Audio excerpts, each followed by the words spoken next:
Seberapa pantaskah kau untuk ku tunggu? Assalamualaikum warahmatullahi wabarakatuh.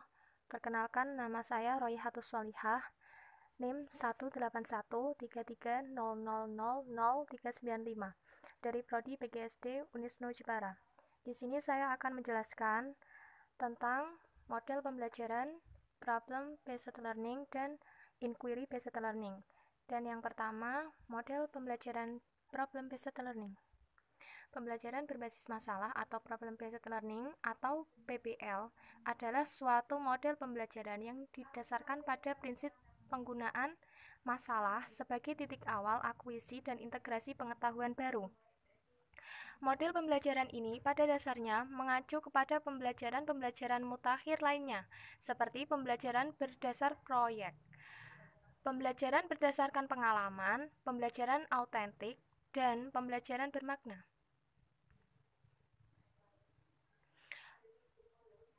Karakteristik pembelajaran berdasarkan masalah. Yang pertama, belajar dimulai dengan satu masalah.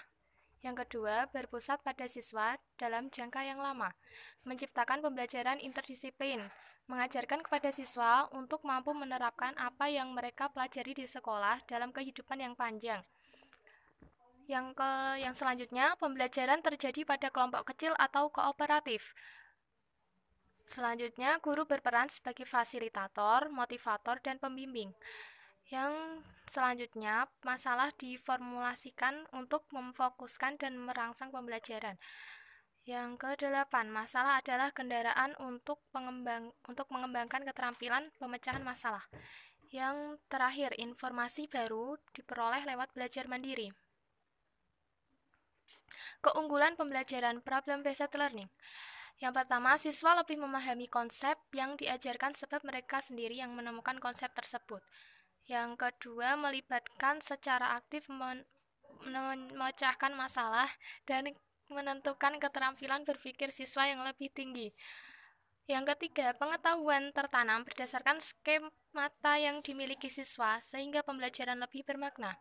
Yang keempat, siswa dapat merasakan manfaat pembelajaran sebab masalah-masalah yang diselesaikan langsung dikaitkan dengan kehidupan nyata. Yang kelima, menjadikan siswa lebih mandiri dan dewasa, mampu memberi aspirasi dan menerima pendapat orang lain, menanamkan sikap sosial yang positif di antara siswa dan mengkondisikan siswa dalam belajar kelompok yang saling berinteraksi terhadap pembelajaran dan temannya sehingga pencapaian ketuntasan belajar siswa.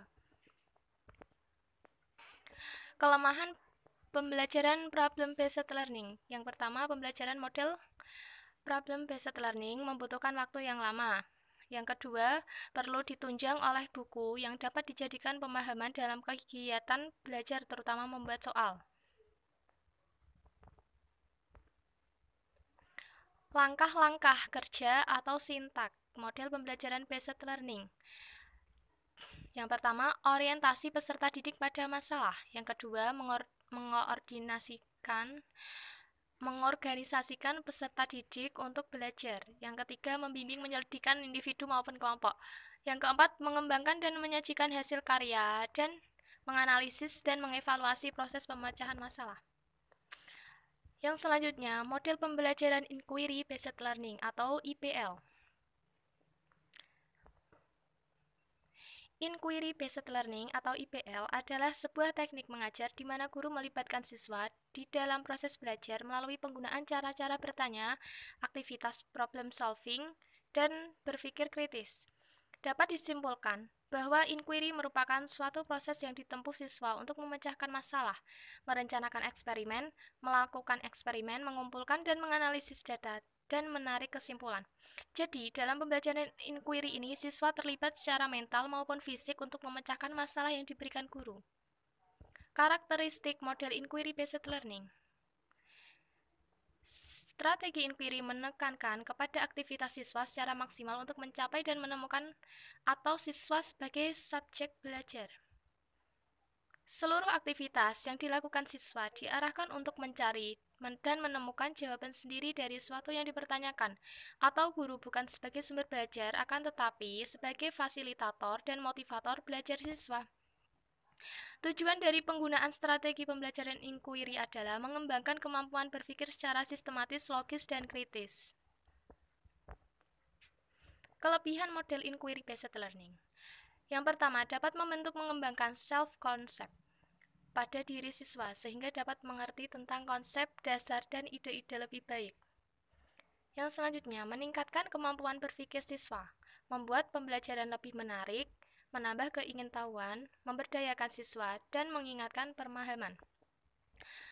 Kekurangan model inquiry-based learning.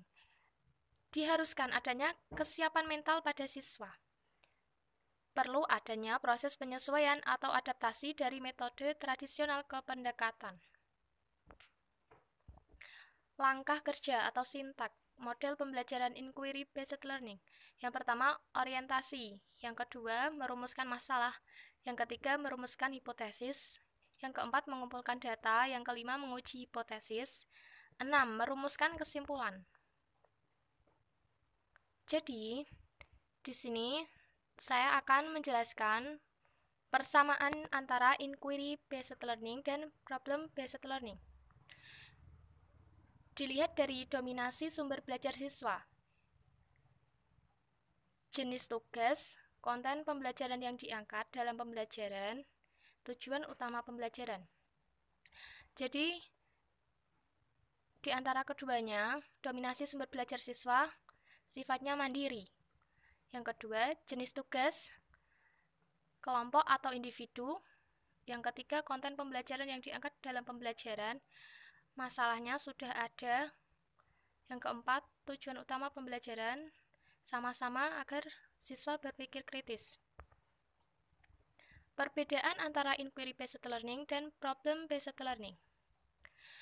Jika inquiry-based learning, perbedaannya, prinsip IPL adalah mendapatkan pengetahuan dari pengamatan langsung dengan menggunakan pertanyaan deduktif.